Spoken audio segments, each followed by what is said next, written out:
नाज़रीन, 14 मुल्क दुनिया के ऐसे हैं जो कि चाइना के साथ बॉर्डर शेयर करते हैं।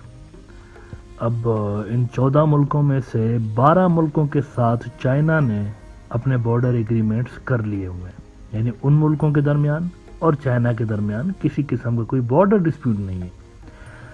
इन मुल्कों को पता है, 12 मुल्कों को, कि हमारा बॉर्डर कहाँ से शुरू होता है और चाइना का बॉर्डर कहाँ से शुरू होता है। एक इंटरनेशनल बॉर्डर है इनके दरमियान।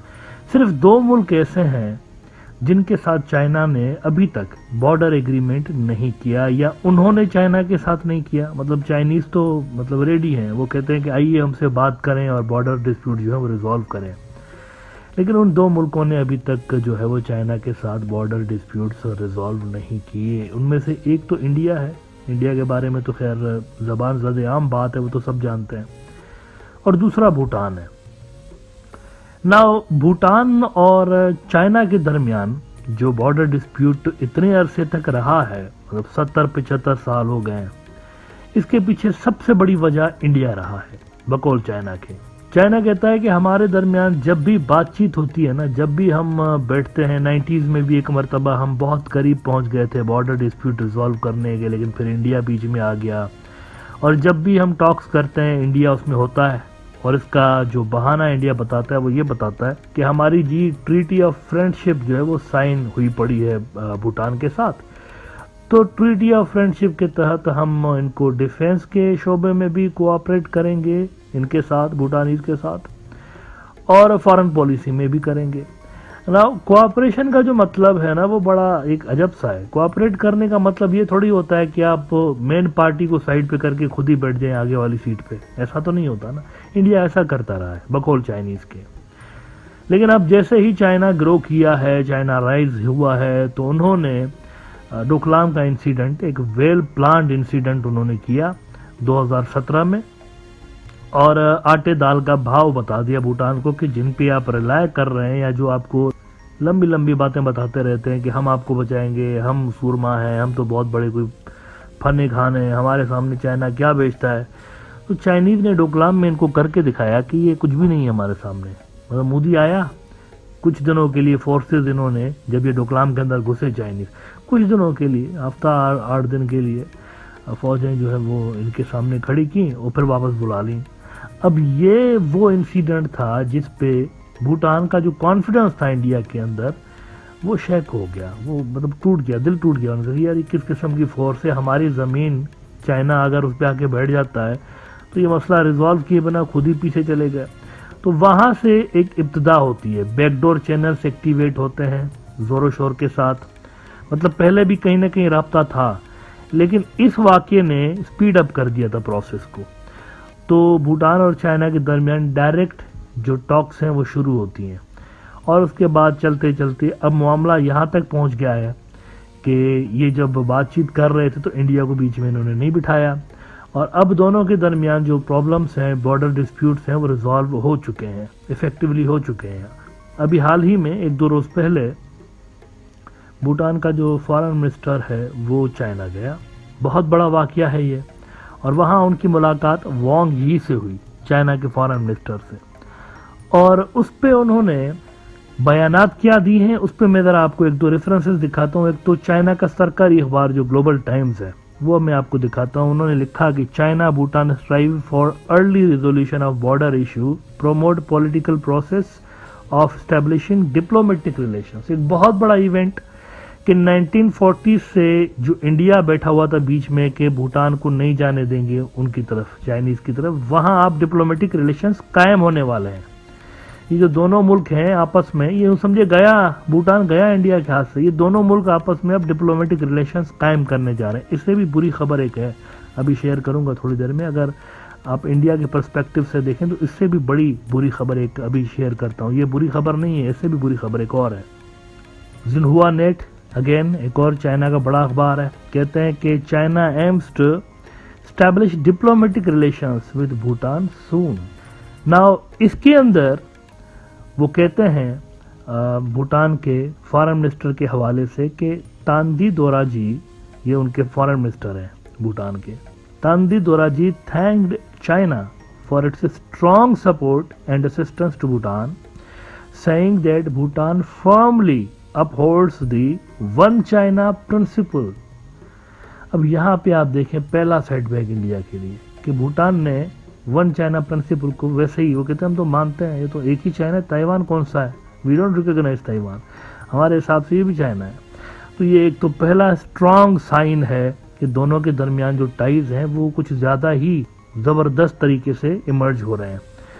दूसरा, ही सेड, ही यानी फॉरेन मिनिस्टर भूटान का, he said Bhutan is willing to work with China to strive for an early settlement of the boundary question and advance the political process of establishing diplomatic ties। यहाँ पे दो बुरी खबरें।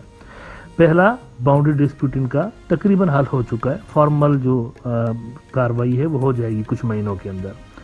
और दूसरा, diplomatic ties बहाल होने जा रहे हैं। विलिंगनेस है दोनों तरफ तो हो जाएगा, ये कुछ ही महीनों की ये भी बात है। और तीसरा जो सबसे, मैंने कहा ना, जो सबसे परेशान कुन बात है इंडिया के लिए, वो क्या है, उसके लिए अगर आप भूटान के फॉरेन मिनिस्टर की ये बात सुनिए।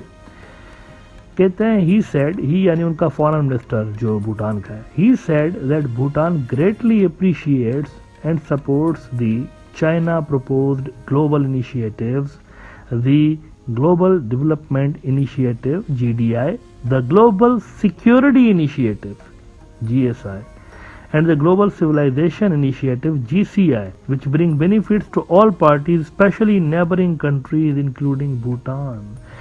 इसके अंदर GSI, ग्लोबल सिक्योरिटी इनिशिएटिव, वो वाला हिस्सा है चाइना की फॉरेन पॉलिसी का, ये उनकी फॉरेन पॉलिसी के फीचर्स हैं 3, और शी जिनपिंग इस पे काफी फोकस कर रहा है।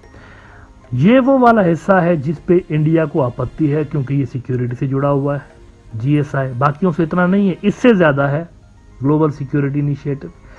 इसमें भूटान कह रहा है ये तो बड़ा अच्छा है, हम तो इससे बेनिफिट, हम तो इससे फायदा उठाना चाहते हैं, ये तो बड़ा जबरदस्त है भाई। ये इंडिया के लिए ज्यादा परेशान कुन हो सकता है क्योंकि इनका वो जो पुराना था ना ट्रीटी ऑफ फ्रेंडशिप, वो तो गया खलास, जबरदस्त, ये आ गया ना, सब वो गया, वो तो खत्म है वो भी।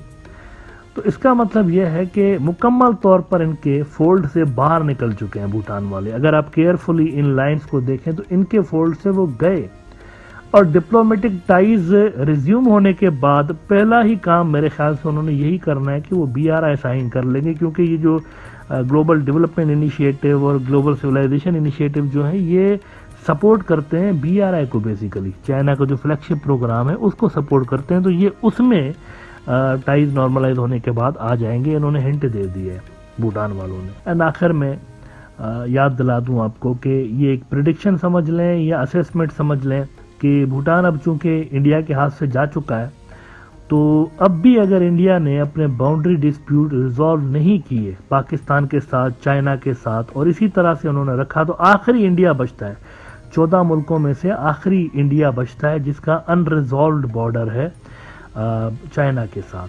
तो इस पे आखिर में चाइना ने आना है। अगर इंडिया इसको डिले करता है या इसको वो रिजॉल्व नहीं करते, तो जिस तरीके से आपने देखा लद्दाख में एक तरह से फोर्स यूज हुई थी, इस तरह का यहाँ पे कोई माहौल बन सकता है आने वाले दिनों में। डोकलाम भी अचानक से हो गया था, लद्दाख भी अचानक से हो गया था। तो यहाँ पर आलमी हालात जैसे ही साजगार होंगे तो इन बॉर्डर डिस्प्यूट्स को रिजॉल्व करने के लिए हमें कोई मूवमेंट होती हुई नजर आ सकती है, क्योंकि अभी से ही बॉर्डर पर बड़ी तादाद में जो इंफ्रास्ट्रक्चर है वो बनने का अमल, मतलब वो चल रहा है एज यूजुअल। इंडिया का अपना ही अखबार आपको दिखाता हूँ, कल उन्होंने रिपोर्ट लगाई है द वायर वालों ने, China is continuing to build infrastructure along LAC border with Bhutan. और इसमें वो कह रहे हैं हेलीपैड्स बना रहे हैं, ब्रिजेस बना रहे हैं मिलिट्री के लिए, नए रोड्स बना रहे हैं, एयरपोर्ट्स बना रहे हैं, मतलब ड्यूअल यूज वाले जो विलेजेस, ये पेंटागन की रिपोर्ट है सारी। तो वो बड़ा तेजी के साथ क्यों काम कर रहे हैं इन एरियाज के अंदर, इसीलिए कर रहे हैं बिकॉज दे नो कि आखिरी यही बचता है, 13 मुल्क हो गए, आखिरी ये है। तो यहाँ से भी हम अपना जो बॉर्डर है उसको सीधा करेंगे, तो इंडिया के पास अब टाइम नहीं है। वो आखिरी मुल्क बचे हुए हैं जिनके साथ, यानी ये ज़मीन का मसला जो हिसाब किताब चाइना का रहता है, 13 के साथ कंप्लीट कर लिया उन्होंने, आखिरी इंडिया है। So the time is running out, और अगर इंडिया ने यहाँ पर ये मसला रिजॉल्व नहीं किया तो वो घुस के चले आएंगे, और पहली जो कैजुअलिटी होगी वो सिलीगुड़ी कॉरिडोर होगा, क्योंकि भूटान के बिल्कुल पास है। भूटान तो आ गया ना उनके पास, डोकलाम आ गया उनके पास, तो डोकलाम से सिलीगुड़ी कॉरिडोर बहुत नज़दीक है, और सिलीगुड़ी कॉरिडोर पे ही वो स्ट्राइक करेंगे। This will be one of the first targets जो कि उनके होंगे अगर यहाँ पे बाय फोर्स मसला हल होता है, क्योंकि इंडिया जो है अभी तक विलिंगनेस नहीं दिखा रहा बातचीत की, और इसकी वो अटूट अंग कह रहे हैं अभी भी। अरुणाचल अटूट अंग है तो सिक्किम अटूट अंग है तो लद्दाख और कश्मीर अटूट अंग है। भाई कुछ अटूट अंग नहीं होता, ये अंग्रेजों के फैलाए हुए गंध हैं। Try to understand this. ये आपके इलाके हैं ही नहीं, आपका और उनका कुछ कॉमन नहीं है। नॉर्थ जो ईस्ट की रियासतें हैं उनका कुछ कॉमन नहीं, कश्मीरियों का और आपका कुछ कॉमन नहीं है। There is nothing common between Kashmir and India. ना उनका कल्चर है, ना जबान है कॉमन, कुछ भी कॉमन नहीं है, ना उनके रिलीजन कॉमन है। इस तरह इजरायली अगर आप एक्सपेरिमेंट्स करेंगे ना, तो बाहर से लेकर आएंगे 370 रिमूव करेंगे तो आपका वही हाल होगा जो कि इसराइल का। आप देखें इसराइल का क्या हाल हुआ पड़ा है, उनको पता भी चला कैसे हमास जो है अंदर घुस के आ गया, उनको पता भी नहीं चला। तो ये जो मसले हैं ना, इस तरह हल नहीं होते ख्याली पुलाव बनाते कि ये इस तरह करेंगे, आर्टिफिशियल तरीके से डेमोग्राफी चेंज करेंगे, नहीं चाइना को घुसने नहीं देंगे, हमारे पास सक्षम बिल्कुल ज़बरदस्त किस्म की फोर्स है, हम ऐसा नहीं होता। इंडिया के पास अब टाइम नहीं है, आखिरी वही मुल्क बचे हुए हैं, 14वां मुल्क है, आखिरी 14th कंट्री जिसके साथ चाइना का अनडिसाइडेड बॉर्डर होगा। So they have to resolve it now. अगर नहीं करेंगे तो फिर बांग्लादेश और चाइना का बॉर्डर बन सकता है, क्योंकि अगर चाइनीज सिलीगुड़ी कॉरिडोर के ऊपर पहुंचेंगे तो इट मीन्स उनका और बांग्लादेश का जो बॉर्डर है वो क्रिएट हो जाएगा, और ये तब तक बरकरार रहेगा जब तक कि कोई नेगोशिएशंस जो हैं इंडिया की और इनकी कोई सक्सेसफुल नहीं होती।